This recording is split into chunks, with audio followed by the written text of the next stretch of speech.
ये कहानी है एक ऐसे फोटोग्राफर की जो फोटोग्राफी करने के लिए एक रेगिस्तान में जाकर वहां पर भटक जाता है और फिर भटकते हुए मदद मांगने के लिए एक झोपड़ी में जाता है। लेकिन वहां जाने के बाद उसे पता चलता है कि वो एक कबीले के जाल में फंस गया है। इसके बाद उसके साथ क्या होता है देखेंगे हम आज की इस कहानी में। तो कहानी की शुरुआत में हम विंडहम स्टोन नाम के एक फोटोग्राफर को देखते हैं जो एक सुनसान रेगिस्तानी इलाके में सूर्य ग्रहण के फोटोज और वीडियोस लेने के लिए आया होता है। और ये सब खत्म होने के बाद उसे सूरज ढलने से पहले वापस अपनी कार तक पहुंचना है जो उसने यहाँ से थोड़ी दूर खड़ा करके रखा था। अब फोटोग्राफी हो जाने के बाद जब वो वापस जा रहा होता है तभी उसे यहाँ पर एक बच्चा नजर आता है। तो स्टोन को ये समझ नहीं आ रहा था कि ये बच्चा आखिर इस सुनसान इलाके में क्या कर रहा है। तो स्टोन के पूछने पर वो बच्चा कहता है कि वो खो गया है और उसके माँ बाप भी उसे नहीं मिल रहे हैं। फिर वो बच्चा स्टोन को लेकर जिस तरफ उसके माँ बाप गए थे वहाँ स्टोन को ले जाने लगता है।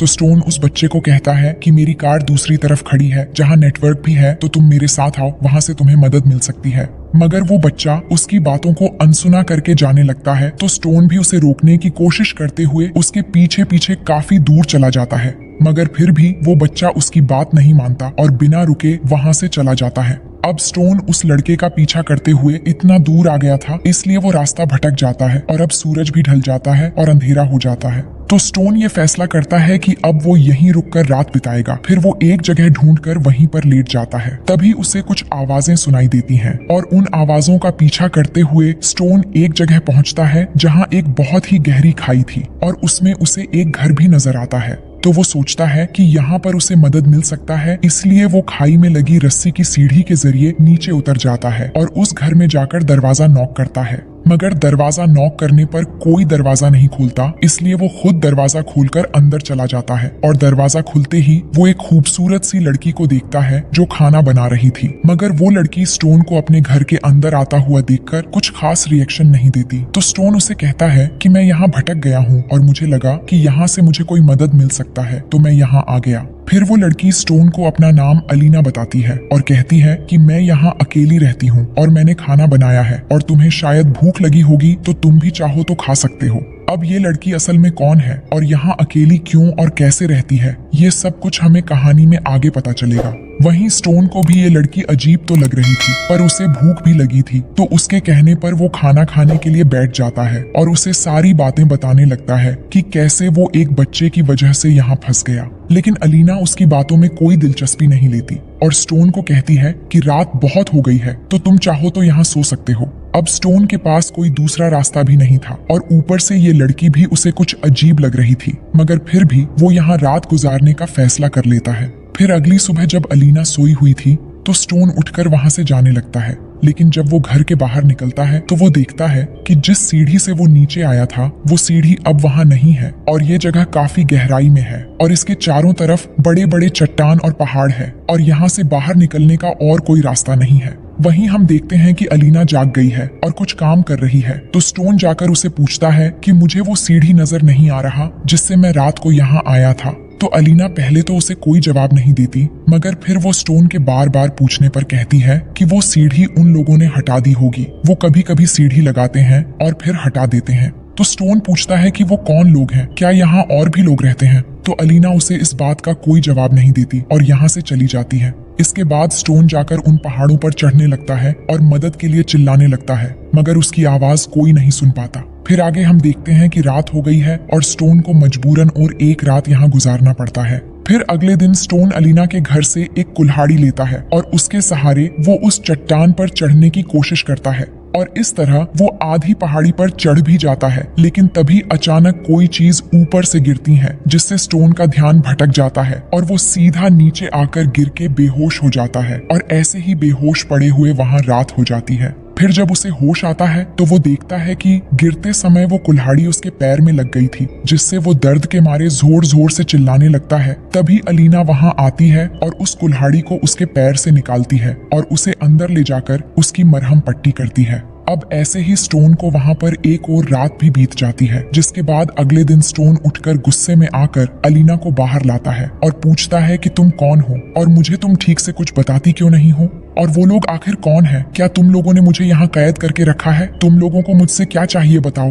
तो अलीना उसे कहती है कि तुम जख्मी हो, मगर मैं यहाँ तुम्हारा ध्यान रख सकती हूँ, तुम्हें खाना और तुम्हारी सारी जरूरतें पूरी कर सकती हूँ। मगर स्टोन कहता है कि मुझे कुछ नहीं चाहिए, मुझे बस यहाँ से बाहर जाना है अपनी दुनिया में। इसी दौरान अलीना स्टोन के पास भी आती है, पर स्टोन उसे अपने से दूर कर देता है। फिर अलीना वापस अंदर चली जाती है। इसके बाद स्टोन अचानक देखता है कि चट्टान के ऊपर से दो लड़के उसे आवाज दे रहे हैं। तो स्टोन इनको देखकर बहुत खुश होता है और उन्हें कहता है कि मुझे कैसे भी करके बस यहाँ से बाहर निकालो। इसके बाद वो ऊपर से कहते हैं कि तुम यहाँ रुको, हम तुम्हारे लिए रस्सी लेकर आते हैं। ये कहकर वो रस्सी लाने चले जाते हैं। अब स्टोन बहुत खुश था क्योंकि उसे आज इतने दिनों के बाद यहाँ से बाहर निकलने की एक उम्मीद जो मिली है। फिर कुछ देर के बाद एक लड़का आकर एक रस्सी स्टोन की तरफ फेंकता है और उसे कहता है कि रस्सी कमर में कसकर बांध लो, हम तुम्हें ऊपर खींच लेंगे। तभी हम देखते हैं कि यहाँ एक नहीं बहुत सारे लड़के हैं और वो स्टोन को ऊपर खींचने लगते हैं, मगर वो लड़के बीच में ही अचानक रस्सी खींचना बंद कर देते हैं और फिर स्टोन को बीच में ही लटकाकर वो रस्सी को हिलाना शुरू कर देते हैं और उसके साथ खेलने लग जाते हैं, जिससे स्टोन जोर जोर से चिल्लाने लगता है और उन्हें ऐसा न करने को कहता है, मगर वो नहीं रुकते, जिससे स्टोन चट्टान से बहुत जोर से टकरा जाता है और चोट लगने की वजह से वो बेहोश हो जाता है। वहीं इतना शोर शराबा सुनकर अलीना बाहर आकर उन लड़कों को डांटकर स्टोन को छोड़ने को कहती है।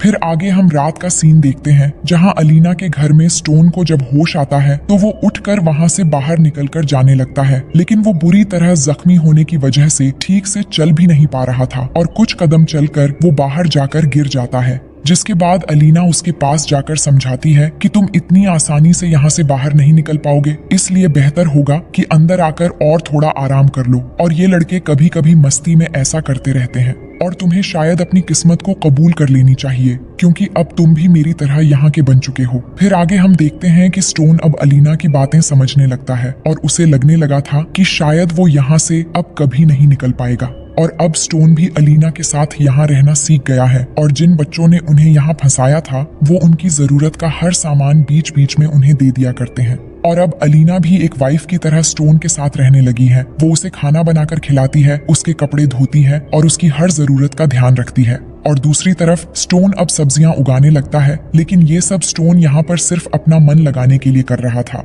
हालांकि उसे अब भी एक उम्मीद थी कि वो आज नहीं तो कल कैसे भी करके यहाँ से बाहर जरूर निकलेगा। फिर एक दिन उनमें से एक लड़का उन्हें सामान के साथ अल्कोहल भी दे देता है और स्टोन उस रात को बहुत पी लेता है, जिस वजह से दोनों धीरे धीरे एक दूसरे के बेहद करीब हो जाते हैं और इंटीमेट हो जाते हैं। अब आगे यहाँ उनकी जीवन ऐसे ही बीतने लगता है और स्टोन भी खुद को बहलाने के लिए कुछ न कुछ करता रहता है। फिर एक दिन अलीना स्टोन को बताती है कि वो प्रेग्नेंट है, लेकिन ये बात सुनते ही स्टोन परेशान हो जाता है और कहता है कि तुम ये क्या कह रही हो, मुझे यहाँ इस नर्क में कोई बच्चा नहीं चाहिए, वो भी तुम जैसे नासमझ लड़की की कोख से। तुमने तो आज तक मुझे ये भी नहीं बताया कि तुम कौन हो और कहाँ से आई हो और वो लड़के कौन है, और कुछ कहने पर एकदम चुप रहती हो। अब आगे हम देखते हैं कि कुछ दिन बाद वो लड़का वहाँ आता है जो उन्हें जरूरत का सामान दिया करता था। वो आकर स्टोन को अपना नाम लीपस बताता है और उससे ऊपर से बातें करने लगता है और कहता है कि क्या तुम मुझे पढ़ा सकते हो, क्योंकि मैं भी पढ़ लिख कर समझदार बनना चाहता हूँ।